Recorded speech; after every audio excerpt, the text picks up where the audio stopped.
Hey there, it's great to see you again. Exactly 60 years ago, a Soviet literature scholar named Nikolai Kardashev had a light bulb moment about how to measure technological progress. Everything we do needs energy, so energy consumption is the key to gauging any civilization's technological advancement. According to Kardashev, a Type 1 civilization or a planetary civilization can harness all the energy on its home planet. We humans gobble up energy like it's going out of style, but it's nothing compared to the cosmic buffet of free energy served by the sun. On average, each square meter of Earth's surface gets about 342 watts of solar energy in the form of sunlight. That's a mind-blowing 44 million gigawatts for the whole planet. To put it in perspective, a large power plant has a capacity of around 1 gigawatt, so we'd need 44 million of those bad boys just to keep up with the sun. Talk about an energy bill. To become a Type 1 civilization, we'd need to cover the entire planet with solar panels.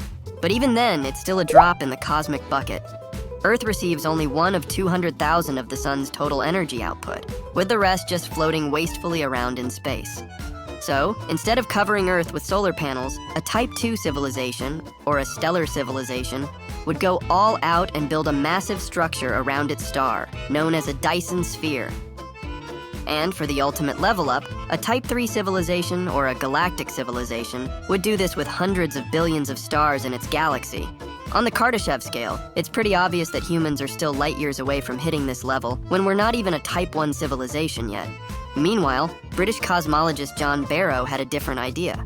He classified civilizations based on the size of structures they could manipulate. The smaller the structures a civilization can control, the more advanced it is. We've just started to dabble at the atomic level, and our control over atomic structures is still limited. If you think we've reached the pinnacle of tiny tech with atoms, well, think again. The observable universe is about 10 to the power of 26 times larger than a human body. So, if you shrank it by a factor of 10, 26 times in a row, you will have a human-sized universe. Yet, to reach the smallest possible scale in the universe, in humans' perspective, of course, called the Planck length, you'd need to zoom in by a factor of 10. 35 times in a row. Imagine an atom the size of Earth, and the Planck length would be smaller than a speck of dust. Mind-blowing, right? A civilization that can manipulate such tiny structures would be super energy efficient, which allows them to unlock new energy sources like nuclear fusion and even antimatter. This energy boom would allow human civilization to expand and thrive astronomically. On both the Kardashev and Barrow scales, humans still have a long way to go. But are we really that far behind? Could a galactic civilization or a species manipulating Planck-scale structures already be out there? As for us humans, have our technological limits been on sight? Indeed, our science and technology are constantly advancing, just not fast enough. Computational power is crucial for civilization's progress. It helps us with scientific research, medical breakthroughs, new materials, space missions, and complex climate models. Computing power facilitates global communication and knowledge exchange, in turn, propelling human progress. However, it appears we are nearing one of the physical boundaries of computing. In 1975, Gordon Moore, co-founder and former CEO of Intel, observed a trend. Moore noticed that the number of transistors in an integrated circuit doubled every 2 years. This means computer power effectively doubles every 2 years. His prediction held true since 1975 and became known as Moore's Law. While not a physical law, Moore's Law became a guiding principle for the semiconductor industry. A company's designed products based on Moore's predictions, resulting in ever more powerful, cheaper processors, larger memory, more sophisticated sensors, and higher resolution digital cameras, all thanks to Moore's Law. Today, we have increasingly compact, lightweight, yet incredibly powerful computers.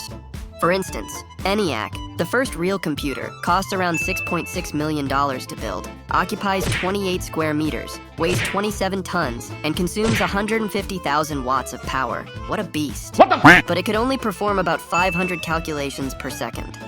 In contrast, the A17 Pro chip in the iPhone 15 boasts 2.15 teraflops, or 2.15 trillion calculations per second, while using just 14 watts. Oh my God! However, even Moore's Law has its own limits. Notice how new phones now compete on features rather than sheer power? Moore himself predicted in 2010 that physical laws would eventually halt exponential growth. Since then, processor power hasn't kept pace with his predictions. Transistor sizes have shrunk from 20,000 nanometers in 1968 to just 3 nanometers in 2022, nearing atomic size, a definite barrier, because you can't make a half-atom transistor. So, while it may take decades or even centuries, the physical limits of computing power will eventually hit us. Could the slowdown in computational power growth be a sign that human civilization is nearing its peak?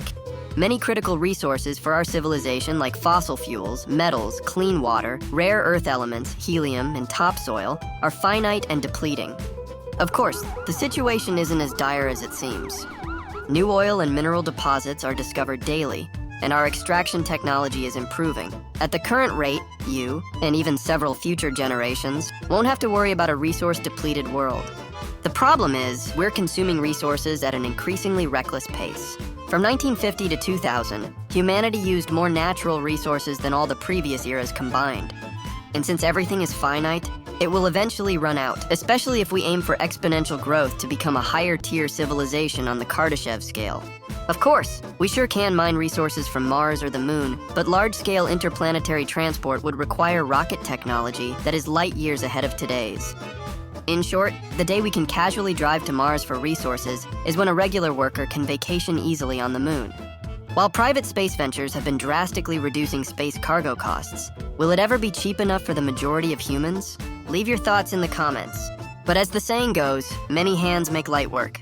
What if all of humanity, all nations, set aside their differences and collaborated as one? Could we overcome the barriers to becoming a more advanced civilization? Unfortunately, any civilization aiming to climb the 𝐦𝐤𝐤𝐤 or Barrow scales must tackle several doomsday scenarios, including and not limited to nuclear war, biological warfare, super diseases, natural disasters, asteroid impacts, the rise of superintelligent AI, climate change disasters, supervolcano eruptions, ecosystem collapse, and resource depletion. These challenges can be met if we pool our resources and act as a unified species with common goals. Though, history shows this has never happened. We are a species with a 300,000-year history, 5,000 years of civilization building, and nearly 3 centuries of continuous industrial development. For most of that history, it has been tribe against tribe, empire against empire, nation against nation, and war after war. Some argue that competition drives progress. Indeed, many significant inventions have come from wartime efforts. But the question remains, when resources run low, the environment is threatened, and civilization needs a leap to survive, can we achieve unprecedented global cooperation? I will leave that for you to ponder. Okay. On top of that, humanity might be nearing not just technological limits, but also the peak of our evolution. A recent study suggests that humans might soon enter a period of decline. Data from the past 120 years show that we humans have generally become taller, stronger, healthier, and live longer than ever. Sprint records and longevity milestones are constantly being broken. Yet, the trend is flattening out. Fewer records are being shattered, and the oldest age records aren't rising much, despite countless advances in nutrition, medicine, and science. In recent years, men's height growth has plateaued in Europe and Central Asia, and even declined in the Middle East, North Africa, East Asia, and Sub-Saharan Africa. It's not just physical. Human intelligence might also be stagnating.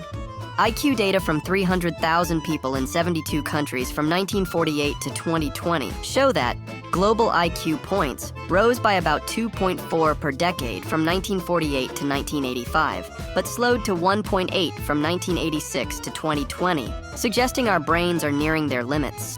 Not only physical and intellectual capacities, but human knowledge might also be peaking. The amount of knowledge doubles every year, and is expected to do so every 12 hours soon. But don't be surprised. In the internet age, knowledge includes everything from trivial trends to celebrity gossip. While knowledge can grow exponentially, it helps very little in answering many vital questions humanity is facing. Science still can't unify the principles governing the large-scale universe with the quantum world. Understand gravity's nature, the exact origins of life, the number of universe dimensions, what most of the universe is made of, the Big Bang's origin, or how to unlock commercial fusion energy. For millennia, we've puzzled over consciousness, unsure if thoughts are purely internal or part of a larger collective. Optimists believe, as long as we keep asking questions, science will keep advancing. But some think that human science will eventually hit a wall, and maybe we're already reached that limit without realizing it. That's just our take. What do you think? Share your thoughts in the comments section. Don't forget to like this video if you enjoyed it, subscribe to the channel, and ring the bell for more mind-blowing content. For now, goodbye, and see you next time.